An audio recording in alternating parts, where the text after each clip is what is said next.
Don't fight the beast. Facebook ads, best practices 2021. I launched a brand new ebook. It's part 2 of the series, and this is really getting down to optimization. What works? What is success? How to improve your account? How to lower your costs and simplicity, what complexity means, what is placement, and the 3 biggest mistakes people can make. There is a brand new ebook. I'm super excited to talk with you about it. If you're ready to learn and to upgrade your Facebook ads, this is it for you.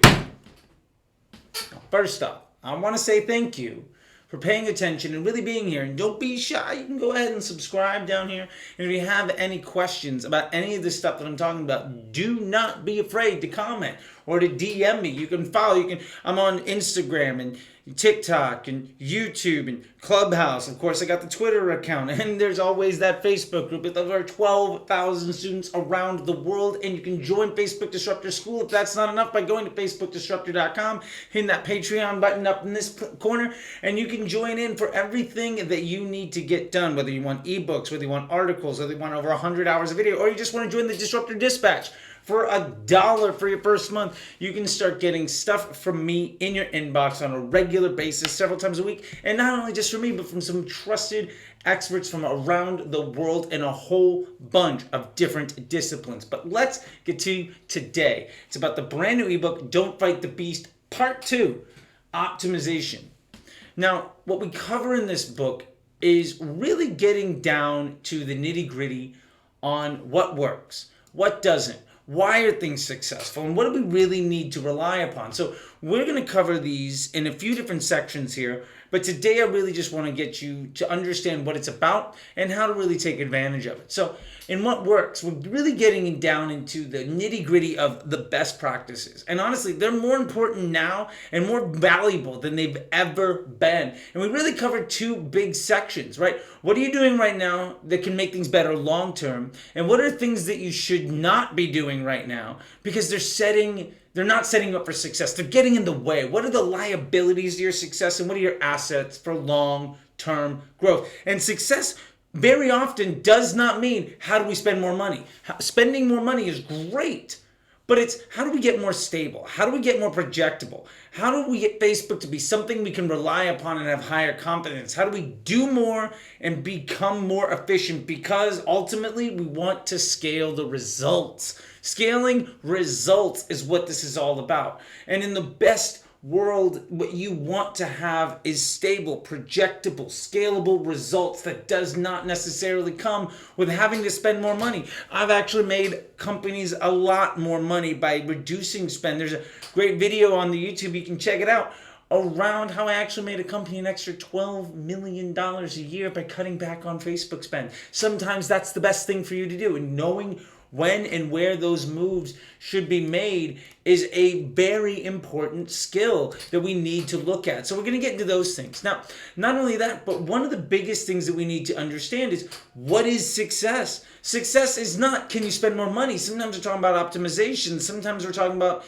getting things. What we really need to understand is, do we want top line growth? Do we want bottom line growth? Do we want more efficiency? Do we want more volume? Do we trying to acquire customers? Are we trying to push down CPA, push up LTV, improve our AOV, improve our profit margin? Do we just need more volume of profit every day?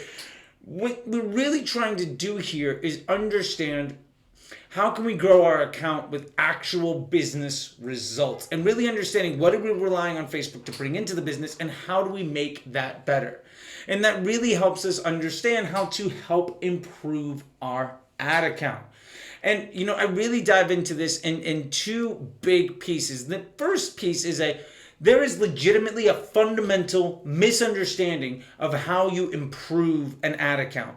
I think, first off, there are 2 big pieces of that. One is folks most often do not understand that what you pay, your bid in the auction, what Facebook is charging you, is a direct correlation of your ecosystem costs, of your budget and your estimated action rate. How much are you willing to pay? How much are you asking Facebook to spend on a daily basis? And how commonly do people respond positively to your messaging?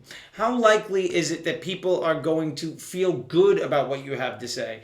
How likely is it that people are responding in a way that is positive for Facebook's bottom line? Because remember, you're providing content for Facebook to improve somebody's overall experience. The average person swipes the height of the Eiffel Tower on a daily basis, and your job is to keep them for just one more click, for just a little bit longer, and then to turn that around into money. So I get into telling you how Facebook really works. And one of the biggest liabilities that almost every single expert that I see out there that doesn't understand how Facebook works, what they're teaching. And honestly, this is some of the simplest ways to improve an ad account that about 80% of the people I talk to wildly misunderstand, including some of the top minds in the world, some of the most trusted experts out there fundamentally misunderstand the core structure of how Facebook operates. And so we get into actually how to do that. And one of the biggest pieces of that is lowering our costs by removing bad ads. And we get into the actual algebra, the math, we get into the logic, we get into the algorithm, we get into why keep things that are a liability to your success in play when removing them can push you forward so much more. If you have a whole bunch of costs, expensive ones and low cost ones, why abuse the low cost ones when you could just remove bad choices? And we dive into the much more valuable decisions that you can be making for long-term success. And that's really what we want. And ultimately what this gives us is simplicity. And so we can get easy success with less work. One of my biggest goals for teaching people is to help them put more time into their day and more money into their pocket by reducing their amount of work so that they can have reduced amount of stress, so they can set up the machine to do its job. One of the biggest mistakes I see people doing or making is working too hard. Like, you can absolutely work your way out of success. Folks that prioritize hard work over actual results, that is one of the most difficult things that people have to learn, is how to let go and how to set themselves up for it. And for instance, like, it's so much easier to see success when you build your account around one business objective. And people don't understand that Facebook is doing retargeting already. You don't need to tank your overall business results by trying to make your Facebook ROAS look good, by smashing all of this mid and bottom funnel stuff. Like, the value of retargeting is what Facebook is already doing. You don't need a lot of the complexity, because Facebook creates the best user journey based on that user's behavior, based on their actions and their behavior all across the internet, because Pixel is on millions of websites, tracking billions of people with trillions of data points. So at the end of the day, complexity is bad. And Facebook is smart. The more complex your machine, the lower confidence around each individual decision you will inherently have. And that is a fundamental truth. The other things that we get into here is around placement, because I see this happen, this conversation happen so often. Folks are like, well, this is an Instagram ad, or this is a Facebook ad, which is nonsense.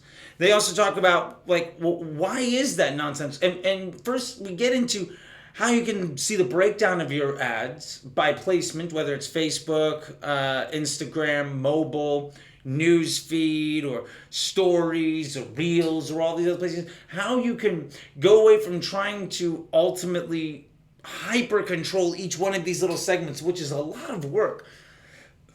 And to be fair, it's far less effective than designing something that fits for everybody.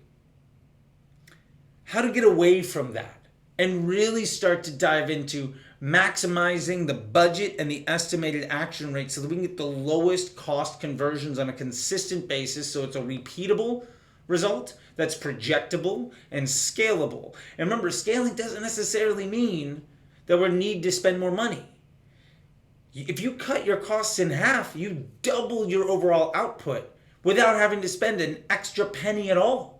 And that's one of the biggest things that we need to get to. So what this book closes out on is the 3 biggest mistakes people make on placement, what the mistakes are, how to address them, and then not only why that they're wrong, but also where that comes from and how to avoid making that mistake in the future. So it's not just you taking some stranger on the internet's advice, but you ultimately understand at a conceptual level why things are a good idea, why they're a bad idea, and how to set yourself up for success long term. So anyway, Don't Fight the Beast, Part 2, Optimization. Check it out. If you're interested, on FacebookDisruptor.com, you can grab the ebook by itself, or you can join Patreon and have access to the entire library, or join Facebook Disruptor School and get all of that plus group classes and so much more. So anyway, if you're interested in all of that stuff, let me know. And if this was helpful to you, I'm super happy for you. And if you like this, YouTube thinks you're going to like these things right here. And if you've enjoyed what I had to say and maybe you don't want to miss anything else, don't be afraid to subscribe. But until then, hi, I'm Charlie. I hope this worked out for you, and I'll see you on the internet.